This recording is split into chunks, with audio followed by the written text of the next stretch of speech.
యాదన్న ఇది ఇంకో క్వశ్చన్ అన్న డిస్ప్లేస్మెంట్ పైన టైం వేరియేషన్స్ ఇచ్చేస్తే అంటే displacement is a function of time ఇస్తే ఎట్లా చేయాలనేది చూస్తున్నాం. ఇప్పుడు displacement travelled by A body is given by 2s is equal to 20t plus 5t square meters అని ఇచ్చాడు. ఇక్కడ 2s is equal to 20t అంటే ఇక్కడ డిస్ప్లేస్మెంట్ ఏమవుతుంది, టైం తో పాటు చేంజ్ అవుతుంది. Now we can say displacement is a function of time అంట.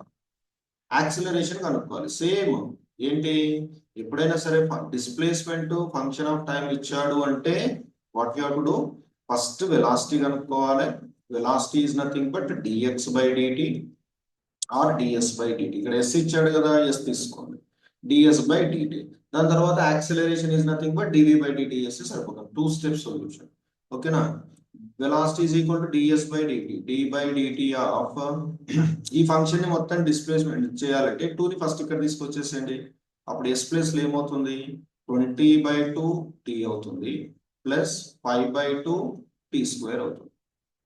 ఓకేనా. జస్ట్ నేను ఇక్కడ ఏం చేశాను, 2 ని రైట్ సైడ్ తీసుకొచ్చాను. అప్పుడు డిస్ప్లేస్మెంట్ ఈజ్ ఈక్వల్, మీరు కన్ఫ్యూజ్ కాకుండా డైరెక్ట్ కూడా చేయొచ్చు డిఫరెన్షియేషన్, కాకపోతే మీకు కన్ఫ్యూజ్ కాకుండా ఉండడానికి మళ్ళీ ఇట్లా కన్వర్షన్ చేస్తున్నాం.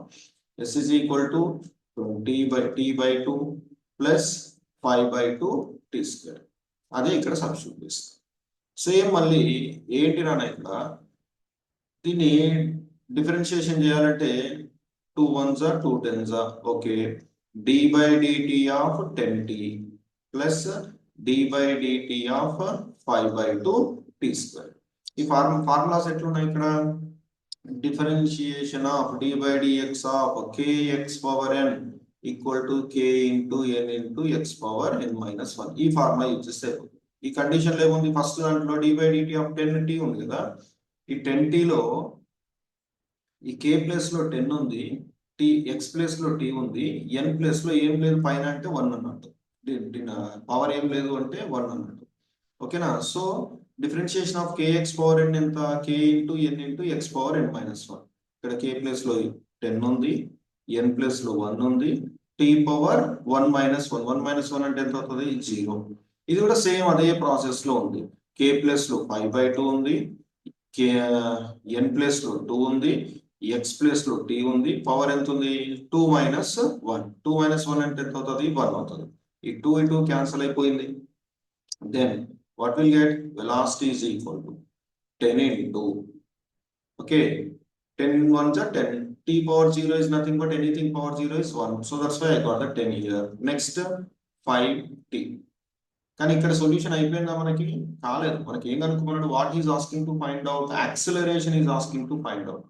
యాక్సిలరేషన్ కనుక్కోవాలంటే velocity given as a function of time. Again velocity ఎట్లా వచ్చింది మనకి, టైం తో పాటు వేరీ అవుతుంది, టైం తో పాటు చేంజ్ అవుతుంది. అప్పుడు velocity is a function of time అన్నప్పుడు ఇన్స్టాంటేనియస్ యాక్సిలరేషన్ ఎట్లా కనుక్కోవాలా, same dv by dt, rate of change of velocity, differentiation of velocity with respect to the time. d by dt of velocity ఎంత వచ్చింది but ఇక్కడ 10 plus 5t. ఓకేనా, right. Differentiation of 10, d by dt of 10 plus d by dt of 5t.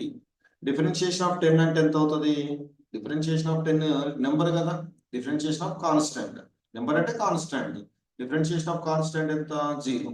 Differentiation of 5t అంటే ఎంత అవుతుంది, same differentiation of kx power n minus 1, k power n formula use చేస్తే k into, ఇక్కడ t power ఏం లేదంటే 1 ఉన్నట్టు కదా, t power 1 minus 1 ఎంత అవుతుంది, 0 అవుతుంది. Then acceleration is equal to 5 into 1, that is nothing but 5. 5 meter per second, A options, A metre per second square, A option ఉంది, second option. So this is the correct answer. Second option is the correct answer. This is the way we have to solve the problem.